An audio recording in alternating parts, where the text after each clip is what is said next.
Leonid Yefimovich Berenshtein, Lieutenant of the Red Army, Commander and Scout of a partisan detachment. Holder of the Orders of the Red Banner, Patriotic War First Class, awarded medals for military merit. One of those who went through encirclement, Gestapo dungeons, and miraculously survived to continue the fight behind enemy lines. I was born on July 15, 1921, into a watchmaker's family in the town of Shpikov, Podolsk Governorate. When I was just 5 years old, my father died, and my mother was left alone with the children. To feed us, she went to work in a tobacco artel. Life was hard, and soon we moved to Pogrebishche, and then in 1932 we moved to Kiev. There my mother married Mendel Yagnetinsky, a weaver. He was a tall, educated man, and we had the best relationship. Unfortunately, he died in 1941 in the ranks of the People's Militia. I remember the terrible days of the 1933 famine, when carts drove through the streets in the morning, collecting the dead right outside houses. My childhood was spent in poverty. In Kiev, I attended school number 58, finished 7 grades, and then entered the Special Military Artillery School number 21. From a young age, I wanted to be a Red Commander, dreaming of a military profession. I was actively involved in sports, trained at the KVO Stadium, mastered gymnastics and boxing. Eventually, I became the boxing champion of Ukraine in the lightweight division. Before the Army, I managed to complete courses for mechanic telegraphist and worked as a radio operator at the Kyiv Central Telegraph for 6 months. In 1939, I entered the Kyiv Infantry School. Then we were transferred to Zhytomyr, where we practiced the new combat regulations of the Red Army. Forced marches for tens of kilometers, river crossings by swimming, night marches. Then we were redeployed to Rostov, and in May 1941, having received the rank of lieutenant, I was sent to the western border, to the Paramyshal fortified area. There in the 226th Separate Machine Gun and Artillery Battalion, I was given a position on the staff. Our Paramyshal fortified area was well prepared for war. Unlike the Brest one, everything was arranged according to regulations. A line of pillboxes, full trenches, camouflage firing points. The pillboxes were built conscientiously.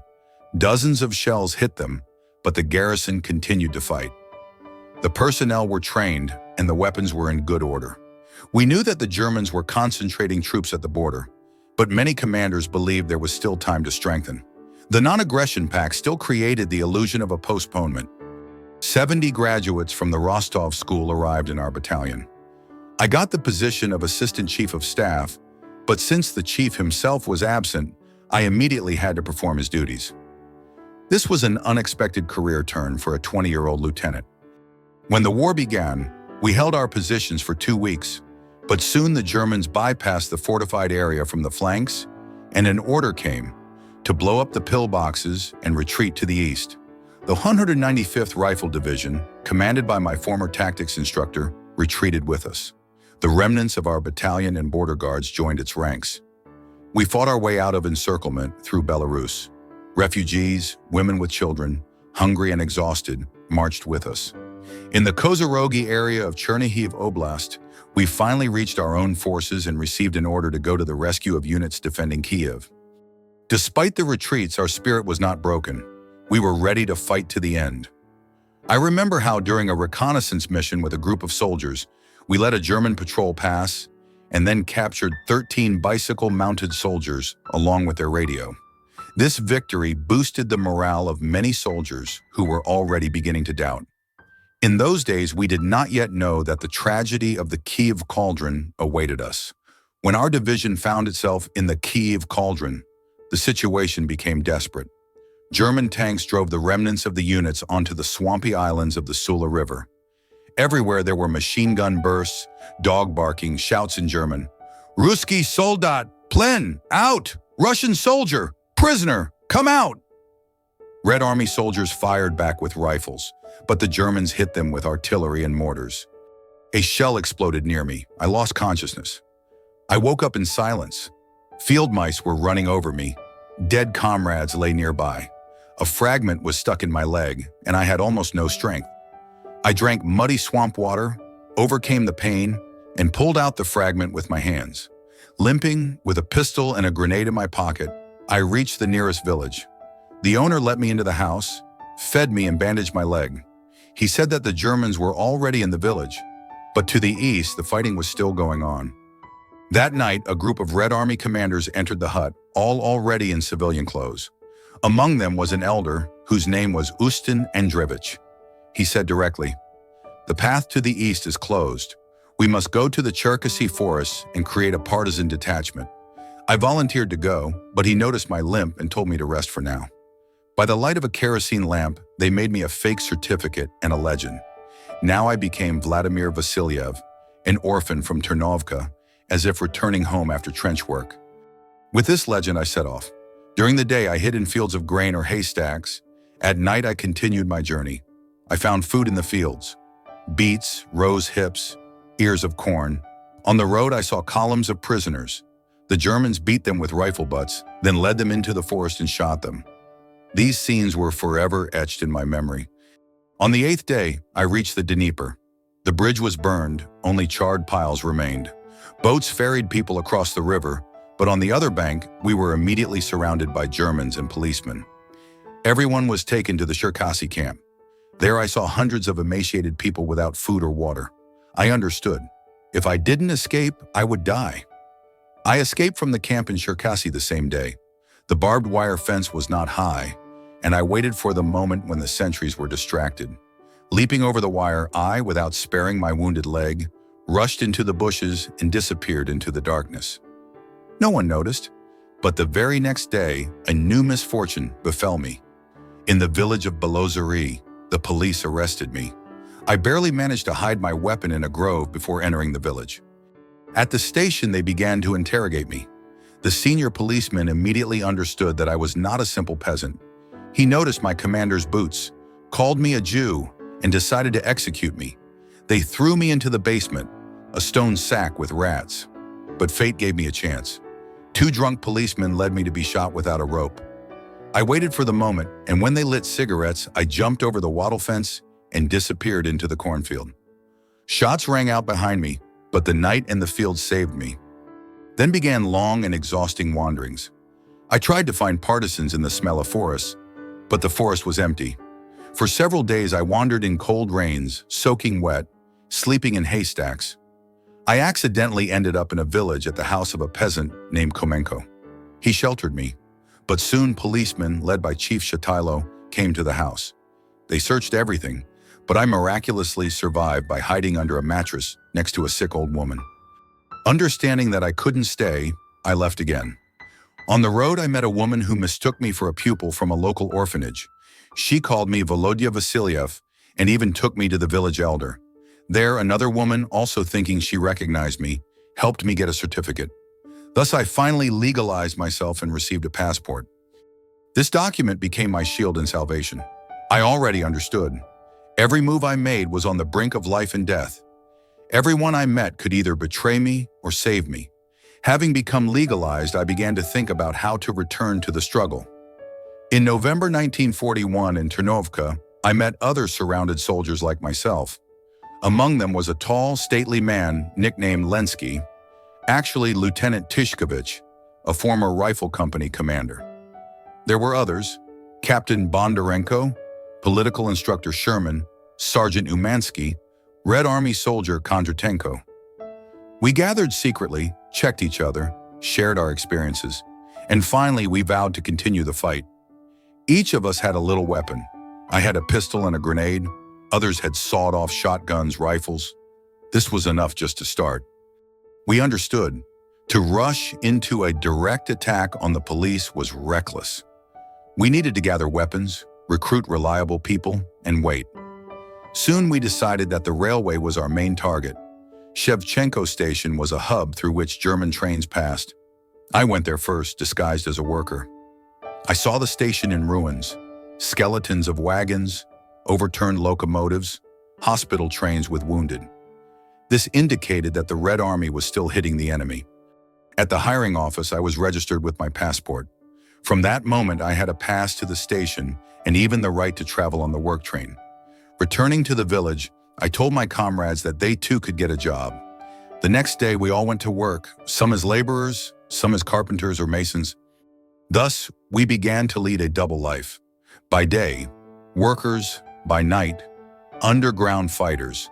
We observed, sought contacts, gathered rumors in crowded, heated boxcars.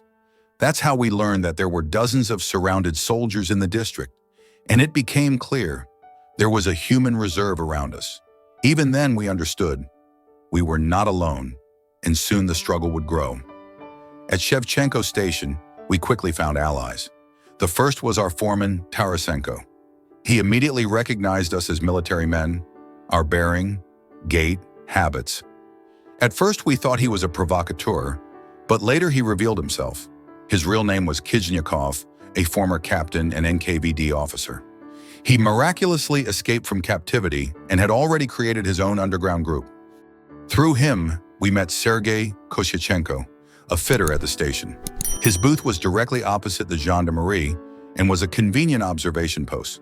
Germans and policemen often visited there, and in their drunken conversations, they often revealed valuable information. Then Ivan Kabachenko, a white-ticket heart patient who lived nearby, joined us. It was at his place that we first heard the cherished words, "Moscow speaking." A radio receiver was hidden in his shed. When we heard that the Germans had been defeated near Moscow, tears of joy flowed down our faces. The underground network expanded. Others joined us.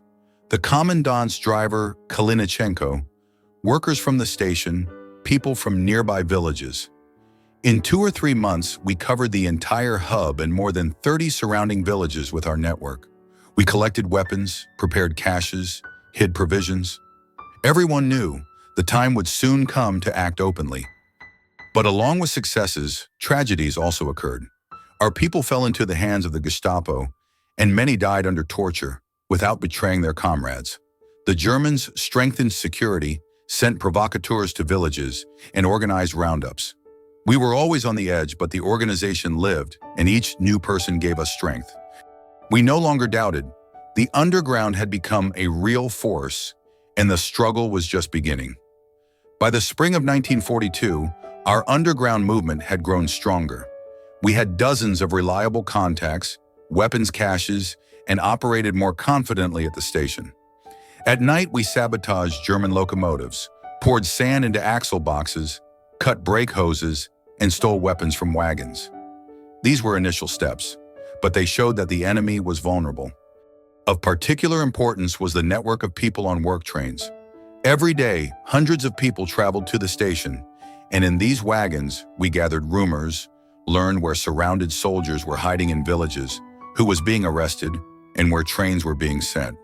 This is how we discovered that dozens of career military personnel ready to join the fight were around us. We established our own caches.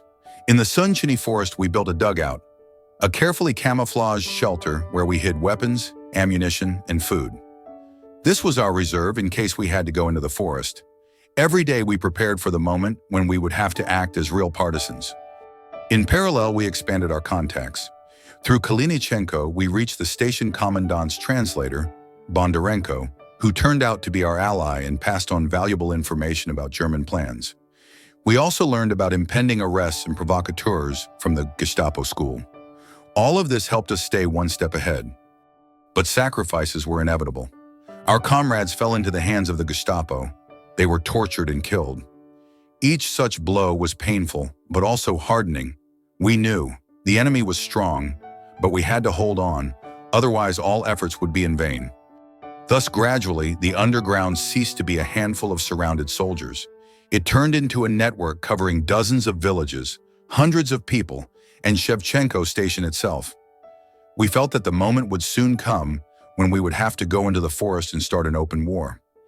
In the spring of 1942, we decided on our first real operation. Our underground operative Kalinichenko made a homemade mine, ammonal, grenade detonators, German telephone wire. We chose a section of the railway between Grekovka and Malaya Yablonovka, where the track curved over a hill. Security there was weaker. On the night of the operation, 3 of us laid the charge. When a train with troops and tanks approached, the mine exploded. The train derailed, 2 tanks were destroyed, and a third was heavily damaged. The Germans quickly sent a crane and repair crews, and traffic was restored within a few hours. But for us, it was the first serious success. After this, the Germans reinforced security. Trains were accompanied by rail cars and sentries were posted every kilometer. Soon we tried to blow up the bridge over the Tiesmin, but the operation failed and 3 of our men died. Every act of sabotage was paid for with blood, and the enemy responded with brutality. Meanwhile, we set up a forest base in the Sun Chaney forest. There was a dugout, camouflaged with turf, with caches of weapons and food. We understood the moment would come when we would have to go into the forest for good. We sought contact with partisans. The first group, led by former pilot Pestrak, did not return. A second was sent, with the same result. Then I went myself with Kabachenko. We wandered through the Kholodny Yar forest, stumbled upon policemen, and almost died. Kabachenko, due to his weak heart, almost left me alone. But in the end, we found traces of partisans. On the path, we were met by a girl with an automatic rifle. Then the commander, Pyotr Dubovoy, appeared. We explained that we represented the underground of Shevchenko Station and the surrounding villages, and that we were ready to lead hundreds of fighters into the forest. They didn't take our word for it. Dubovoy said that the title of partisan had to be earned. We were given TNT and tasked with blowing up 2 German trains. We carried out the assignment. A locomotive and several wagons with tanks went down the embankment. The Germans lost equipment and men. When we returned, Dubovoy accepted us into his detachment.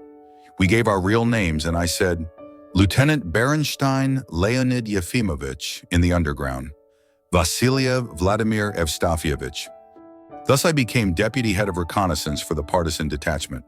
Our initial actions proved to the partisans that we were not just hiding soldiers who had been surrounded, but fighters ready for a serious struggle. After sabotaging the trains, we were officially accepted into Dubovoy's detachment.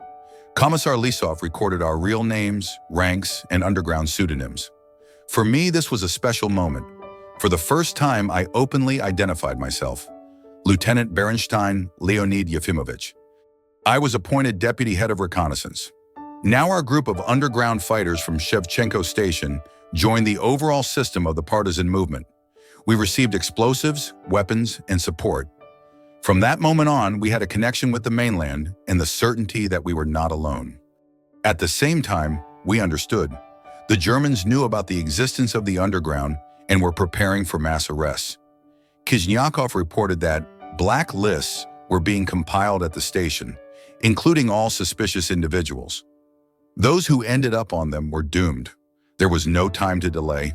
That same night, we went into the forest, taking with us weapons and those we managed to warn. In the partisan camp, we were no longer just isolated individuals, but part of a larger force. Our intelligence data on train movements, military convoys, and bridge security became a weapon. We knew where and when to strike. We transitioned from underground operations to real warfare. Thus ended my path as a solitary surrounded soldier, and a new life began. The life of a partisan who no longer just survived, but daily struck the enemy.